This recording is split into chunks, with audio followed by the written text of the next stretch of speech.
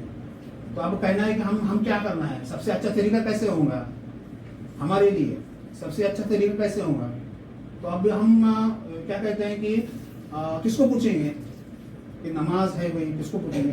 ہمارے لیے ایک واحد ایسی کتاب ہے قرآن. قرآن ہمارے پاس ایک ایسی واحد کتاب ہے جس کو ہم ہر ایک سوال پوچھتے ہیں تو اس کا جواب ہم کو قرآن سے مل جاتا ہے. یہ بہت بڑی اہمیت ہے. لیکن جب ہم نماز کا ذکر کرتے ہیں کہ نماز کا ذکر قرآن میں کہاں ہے, نماز کا طریقہ قرآن میں کہاں ہے, تو ہمارے مفتی اکرام اور ہمارے بہت سارے مولوی لوگ یہ بتاتے ہیں کہ نماز کا طریقہ قرآن میں نہیں ہے. آپ نے کبھی سنا ہے؟ لیکن واضح طور پر قرآن میں نماز کا طریقہ بتایا ہوا ہے, واضح طریقے سے. قرآن میں نماز کس طرح پڑھی جائے یہ اسے واضح طور پر لوگوں کو بتایا ہے. اب کس طرح سے ہم وہ قرآن کے ایک آیت دیکھیں گے, سورہ بقرہ کی آیت ہے, یہ قرآن ہے, قرآن کی سورہ بقرہ کی آیت 125 نمبر کی آیت ہے.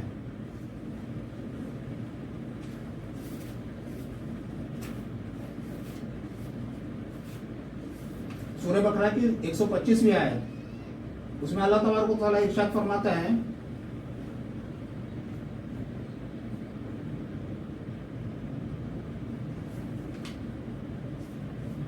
وَإِذْ جَعَلْنَا الْبَيْتَ مَصَابَةً لِلنَّاسِ وَأَمْنًا وَإِذْ جَعَلْنَا الْبَيْتَ مَصَابَةً لِلنَّاسِ وَأَمْنًا وَاتَّخِذُوا مِن مَّقَامِ إِبْرَاهِيمَ مُصَلًّى وَعَهِدْنَا إِلَى إِبْرَاهِيمَ وَإِسْمَاعِيلَ أَن طَهِّرَ بَيْتِيَ لِلطَّائِفِينَ وَالْعَاكِفِينَ وَالرُّكَّعِ السُّجُودِ. اب کیا ہے مطلب اس کا؟ اور یاد کرو جب ہم نے اس گھر کو لوگوں کے لیے مرجع اور جمع کیا اور امان بنایا. مطلب اللہ تعالیٰ نے جو حرم شریف ہے کعبہ کو گھر بنایا اور ابراہیم علیہ السلام کو دعوت دی اور ان کو کہا, ان کو آرڈر دیا وَاتَّخِذُوا مِن مَّقَامِ إِبْرَاهِيمَ مُصَلًّى, اور ابراہیم کے کھڑے ہونے کی جگہ کو نماز کا مقام بنا لو. اب یہ چیز ہمیں سمجھ میں آتی ہے کہ یہ چیز کیا ہے. وَاتَّخِذُوا مِن مَّقَامِ إِبْرَاهِيمَ مُصَلًّى, اور ابراہیم کے کھڑے ہونے کی جگہ کو نماز کا مقام بناؤ. تو ابراہیم, مقام ابراہیم, آپ کبھی کوئی حج گئے عمرہ گئے تو مقام ابراہیم ہے وہاں پر. تو مقام ابراہیم کیا ہے؟ ابراہیم علیہ السلام نے کعبے کی تعمیر کی تو اللہ تعالیٰ نے ان کو حکم دیا کہ کعبے کی تعمیر کرو. اسماعیل علیہ السلام کو حکم دیا کہ کعبے کی تعمیر کرو اور طہارت کرو, اس کی پاکی کرو. کس کے لیے؟ والطائفین والعاکفین والرکوع السجود, طواف کرنے والوں کے اور اعتکاف کرنے والوں کو اور رکوع کرنے والوں کو اور سجود کرنے والوں کو, مطلب نماز پڑھنے والوں کو میرے کعبے کو یہ کرو. اور اس کے بعد جو یہاں کہہ رہا ہے کہ نماز کہاں سے لو؟ ابراہیم کی جگہ جو ہے, ابراہیم مقام مصلی کس کو کہتے ہیں ہم, جہاں پر نماز جو پڑھتے ہیں کھڑے ہوتے ہیں نا. تو ابراہیم علیہ السلام جہاں پر جو کعبہ ہے ایک دروازہ ہے, دروازے کے نیچے ابراہیم علیہ السلام کھڑے ہو کے نماز پڑھتے تھے. تو وہ جگہ ہے, تو وہ جگہ جو ہے نا وہاں سے ہم نماز لینا ہے. اب سوال پیدا ہے کہ ہم نماز کیسے لیں وہاں سے. تو اللہ تعالیٰ نے وہاں پر جو شخص ٹھہرا ہے, جو امام وہاں پر ٹھہرا ہوا ہے, وہ جو نماز پڑھ رہا ہے وہ ہماری نماز ہے. اس سے ہم کو لینا کیا ہے کہ وہ جو جیسے پڑھ رہا ہے نا, جس طرح اس کا جو طریقہ ہے وہی طریقہ ہم کو اپنانا ہے. تو یہ ہمارا امام ہو گیا, ہمارا کعبہ ہو گیا قبلہ, اور امام ہو گیا جہاں پر ابراہیم علیہ السلام نماز پڑھتے تھے. اور اللہ تعالیٰ, وہ تو نہیں رہے لیکن اللہ تعالیٰ نے کسی اور کو مقرر کیا, اور آگے بھی اللہ تعالیٰ ہی مقرر کرے گا, کوئی دوسرا نہیں کرے گا. سعودی حکومت نہیں کرے گی, کوئی اور ترکی حکومت کرے, ہندوستان کی حکومت, کوئی حکومت نہیں کریں گے. اس کو مقرر کرنے والا کون ہے؟ یہ اللہ تعالیٰ ہے, صرف اللہ تعالیٰ. آپ کہیں گے کہ نہیں سعودی حکومت نے ان کو اپوائنٹمنٹ کیا, نہیں کیا ہے.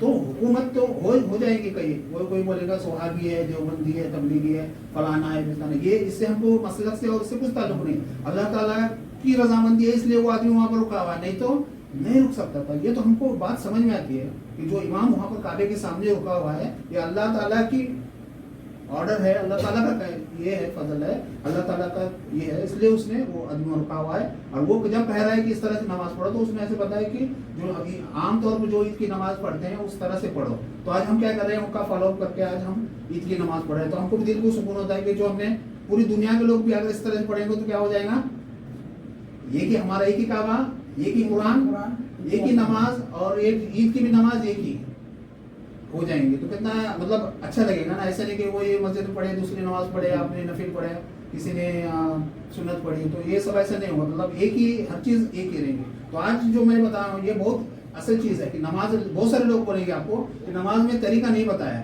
نماز پڑھنے کا طریقہ نہیں بتایا, لیکن بتا دیا نا. اب آپ بولیں گے جاؤ وہ آدمی فلاں جو پڑھ رہا ہے اس کا طریقہ دیکھو اور نماز پڑھ لو. اس نے پورا ہم کو بتا دیا ہے کہ وہ جو ویسا پڑھ رہا ہے ویسا پڑھا. اللہ تعالیٰ نے پورا واضح بتا دیا ہے کہ وہاں بھی مقام ابراہیم پر جو پڑھ رہے ہیں وہاں سے نماز لے لو. تو وہاں جیسے نماز ہو رہی ہے نا تو ویسے ہی ہم کو پڑھنا ہے. تو قرآن کے اندر اس کا طریقہ بھی بتا دیا ہے کہ وہاں جا کے ہم دیکھ سکتے ہیں جو جا کے آ رہا ہے وہاں جو نماز پڑھے ہیں ویسے ہم نماز یہاں پر بھی پڑھ سکتے ہیں اور ہماری نماز ہو جاتی ہے. پوری دنیا میں وہی قائم ہونا چاہیے, ایک ہی نظام قائم ہونا چاہیے. تو آج کے کہنے کا ایسا